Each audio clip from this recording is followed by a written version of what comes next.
They called it the quietest hour in the Gulf. No smoke, no gunfire, no warnings, just sunlight on a flat horizon. But below that calm, a new kind of war was moving. Invisible signals, silent wings, machines built to hunt without being seen. When it began, there was no explosion, no radio chatter, just static on a monitor, a brief flicker on a radar screen, and then the world's most protected shipping lane turned hostile. This is that operation. The one that changed how nations fight over oil, data, and control of the sky. Persian Gulf, early morning. Temperatures climbing fast. 3 American cargo vessels loaded with telecommunications infrastructure. Official destination Bahrain. But every intelligence service knew the truth. Military-grade fiber optic spools for undersea network reinforcement. Strategic payload disguised as commercial freight. Legal, but sensitive. The U.S. Fifth Fleet kept silent escort under Operation Silent Current. USS Theodore Roosevelt positioned 80 miles east of the Strait of Hormuz.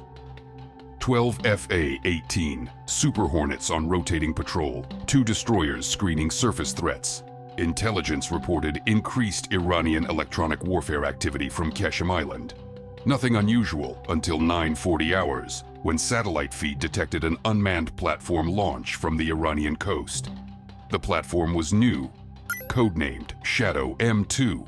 Drone variant never seen operationally, capable of autonomous flight beyond 2,000 kilometers.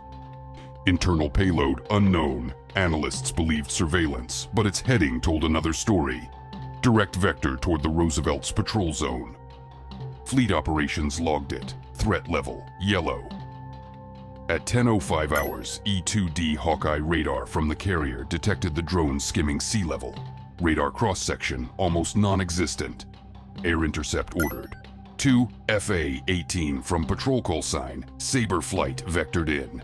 Altitude 500 feet, speed, Mach 0.9, closing fast. At 10:13 hours, Sabre lead made visual contact. Unknown UAV, low altitude, no IFF, approaching restricted area. Command replied, Shadow M2 likely Iranian origin. Monitor, do not engage unless hostile. The drone began to climb, slow, deliberate, then its nose opened. Camera pods, no. Missile bay. Sabre lead confirmed, hostile action. Weapon bay open, authorization granted instantly.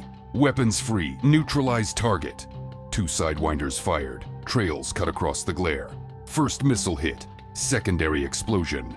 Drone disintegrated over the water, debris scattering like black glass. But onboard sensors detected a secondary signal, a second drone 30 miles behind, and 2 more beyond that. Shadow M2 formation, 4 units total. This was coordinated. At 10:18 hours, the second drone released a glide munition toward the convoy of cargo vessels. The munitions separated mid-flight, splitting into 6 submunitions.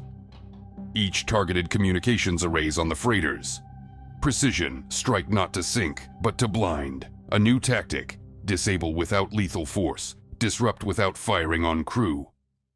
Sabre 2 pursued, locked, fired AMRAAM. Direct hit, explosion mid-air. Fragments fell short of targets. The convoy continued, shaken but unscathed. Fleet operations realized this was not random aggression. It was data warfare through kinetic means. Shadow M2 was designed to create electronic blackout zones in maritime routes. If successful, Iranian command could monitor, jam, or reroute regional communications, controlling both oil flow and digital traffic. At 10:22 hours, U.S. Cyber Command initiated counter-operations from the carrier's Combat Information Center. Codename Mirror Shield. Objective: locate control frequency, hijack signal, neutralize drones electronically. Analysts flooded frequencies across the 2 to 4 gigahertz band. Iranian operators tried to mask transmissions with pulse encryption. A cyber duel began inside radio waves. No sound, no trace, just bursts of digital aggression. Meanwhile, the third drone surfaced on radar, climbing higher, attempting line-of-sight transmission with Iranian Coastal Command. FA-18 Sabre flight low on fuel, Relief launched. Razor flight. 4 jets. Full payload. Intercept speed. At 10:29 hours, Razor lead reached visual range. Drone altitude 3,000 feet. Iranian ground radar attempted target lock on the FA-18. Electronic warfare aircraft Growler 1 jammed tracking systems. Iranian SAM batteries scrambled but blinded by interference. Razor lead fired. Missile impact. Drone destroyed. Third contact lost. 1 remained. But then Iranian forces escalated. 2 F-4 Phantoms scrambled from Bandar Lenge Air Base. Old airframes, modernized avionics. Their vector direct toward the American carrier.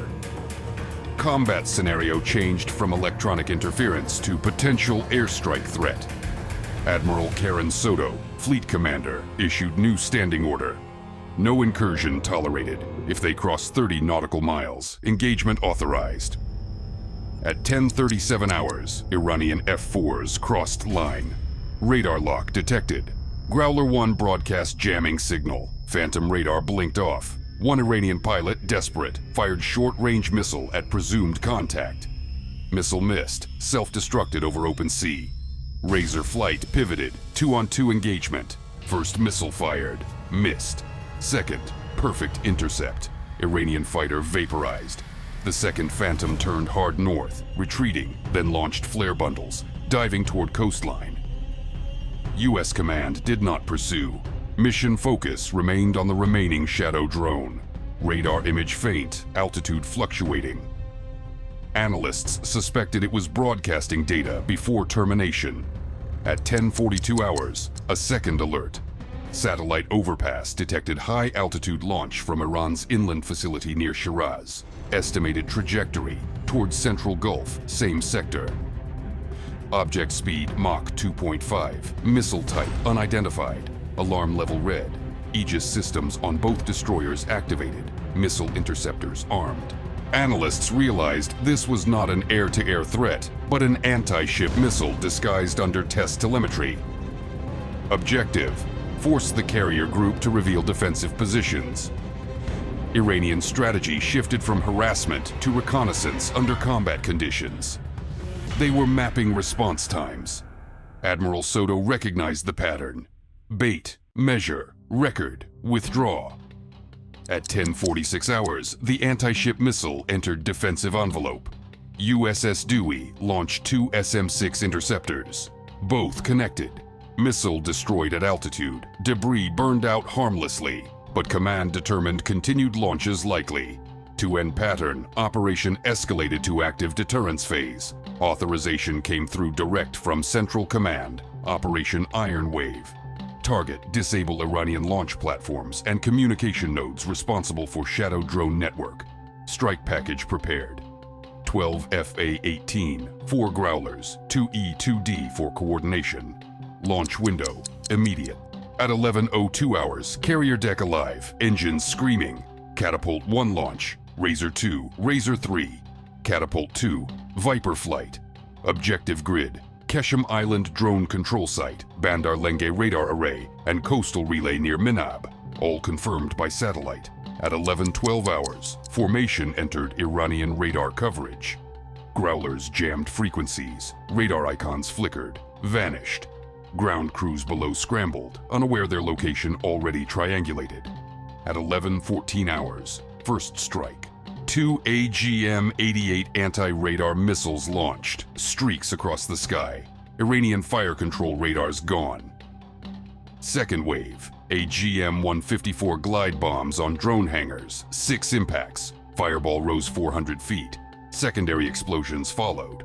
At 11:17 hours, Iranian mobile SAM trucks moved into firing positions near Bandar Lenge. Launch command locked onto Growler 1. Missile fired. Growler deployed decoys, evaded, counter-fired, anti-radiation missile. Impact direct. Truck destroyed, then heavy electronic noise filled channels. Frequency overload. Iranian operators launched massive jamming burst, hoping to blind targeting systems. It backfired. Overload revealed hidden transmitters across coast. Within seconds, E-2D aircraft marked all positions. Coordinates transmitted fleet-wide. At 11:20 hours, the second strike phase initiated. 4 destroyers and 1 cruiser launched Tomahawk missiles, 40 total, each targeting emitter site along southern Iran. Precision, simultaneous impact, explosions lined coastlines like strobing light in daylight haze. Civilian maritime traffic rerouted. No collateral casualties confirmed. Iranian Air Command silent. Communications blackout achieved. But something unexpected happened. At 11:23 hours, satellite feed detected 10 new blips departing from Kish Island. Drones again. Not Shadow M2. Smaller, faster, self-destruct models. Swarm pattern toward the carrier group. At 11:25 hours, Fleet Air Defense Grid activated automatically. Close-in weapon systems spinning up. Aegis radar tracking multiple inbound contacts. 2 FA-18 redirected for interception. Missiles launched. 7 drones destroyed midair. 3 slipped through. 1 impacted water 20 meters off port bow. Explosion, shockwave minor, no damage. 2 remaining intercepted by CRAM. Debris scattered across waves. Operation Iron Wave declared tactical success, but strategic question remained.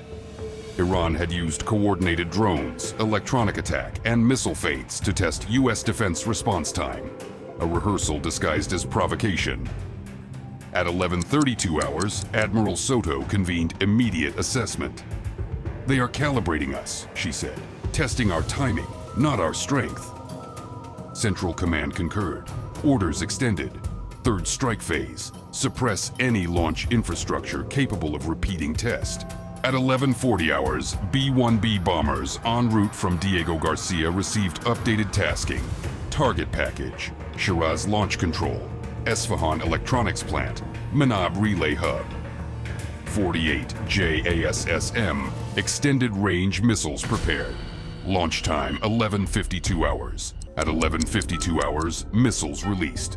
Terrain following flight, low altitude, no detection until final minute. Impacts from 12:18 to 12:22 hours. Shiraz facility obliterated. Esfahan plant flattened. Manab Relay Hub cratered. Secondary explosions confirmed fuel and chemical storage hit. Iranian response minimal. Their command network fragmented. Shadow drone program operational capability estimated 70% loss. Air defense grid south of 30 degrees latitude non-functional. By 12:30 hours, all U.S. strike aircraft returned to carrier. Recovery smooth, 0 losses. 1 Growler minor shrapnel hit, no casualties. Iranian air response non-existent, command centers offline. U.S. naval intelligence began post-strike assessment using satellite imagery. Destruction confirmed. Drone hangars collapsed. Communications towers melted. Entire southern coastal belt inoperable. Operation Iron Wave concluded at 12:37 hours. Total elapsed time, 57 minutes from first hostile contact to complete suppression. That afternoon, Iranian state media issued routine denial. Defensive training exercises conducted along southern coast. No hostile activity reported, but commercial satellites contradicted instantly. Blackened craters, collapsed structures, smoke columns visible from orbit. Open source analysts worldwide published side-by-side images within hours. Western intelligence agencies silent. Pentagon statement brief. Coalition forces in the Persian Gulf responded to direct threats against international maritime security. Actions were defensive, proportionate, and concluded successfully. Oil markets trembled briefly, then steadied. Tanker routes reopened within 24 hours. Insurance premiums adjusted downward. Analysts noted subtle shift. New kind of deterrence visible now. Not total destruction, but digital paralysis. Iran's ability to command or coordinate its southern airspace reduced to manual operations. Drone production halted. Export control tightened by regional partners. Quiet diplomacy followed between Washington and allied Gulf states, agreeing to joint surveillance protocols against electronic interference. But beneath official calm, the lesson resonated. Iran's attempt to fight a war through signal disruption had triggered a full kinetic counterstrike. Modern conflict had evolved. Control the spectrum, control the fight. Within weeks, US cyber analysts reported secondary intrusions traced back to servers in Tehran, automated efforts to rebuild control networks destroyed during the raid. They failed. Iranian operators discovered that electronic countermeasures installed after Iron Wave permanently blocked key frequency ranges across their own coastline. Self-inflicted silence. Months later, the Gulf returned to routine. Tankers moving, radars scanning, skies quiet. But every ship, every crew, every pilot remembered that morning when the sea went still, the air buzzed with invisible war, and a fleet turned defense into dominance in less than an hour. Operation Iron Wave ended without headlines, without victory parades, but its message endured. Freedom of navigation, now defined not just by ships and guns, but by the invisible codes that keep them alive.